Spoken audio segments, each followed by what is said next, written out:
Hello বন্ধুরা, কেমন আছো? আশা করি ভালো আছো। আমিও খুব ভালো আছি।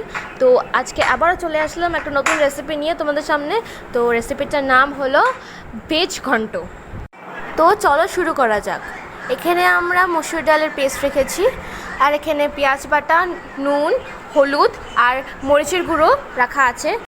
এখানে আমরা পেঁয়াজ কুচি করে রেখেছি। এখানে আমাদের ধুন্দুলটা কেটে রাখা আছে, আর এখানে আমাদের জোহা চাউলটাও রাখা আছে।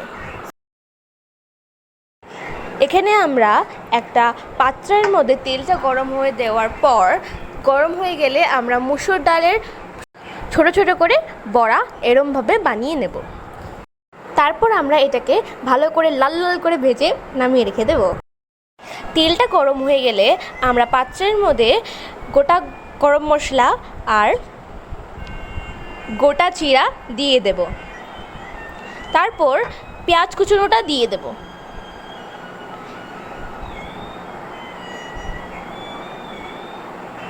দিয়ে ভালো করে নাড়াচাড়া করতে হবে। নাড়াচাড়া করার পর আমরা জোহা চালগুলো দিয়ে দেব সব। দিয়ে ভালো করে মিক্সড করব। মশলার সাথে ভালো করে মিক্স করে আমরা ধুন্দুলগুলো সব দিয়ে দেব। ধুন্দুল দেওয়ার পর আবারও মিক্স করে আমরা পেস্টটাকে দিয়ে দেব।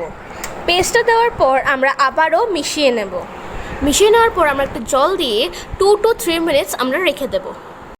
শুকিয়ে গেলে আমরা সেটার মধ্যে সব বড়াগুলো একে একে দিয়ে দেব। দিয়ে ভালো করে নাড়াচাড়া করে নামিয়ে নিলে রেডি আমাদের ফেভারিট ভেজ ঘন্ট।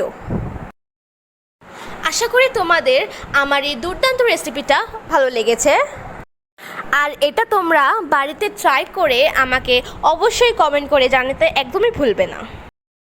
এরমে আমার পাশে থেকো আর সবসময় আমাকে ভালোবাসা দিতে থেকো। খুব তাড়াতাড়ি আবার তোমাদের সামনে নতুন একটা রেসিপি নিয়ে আসবো।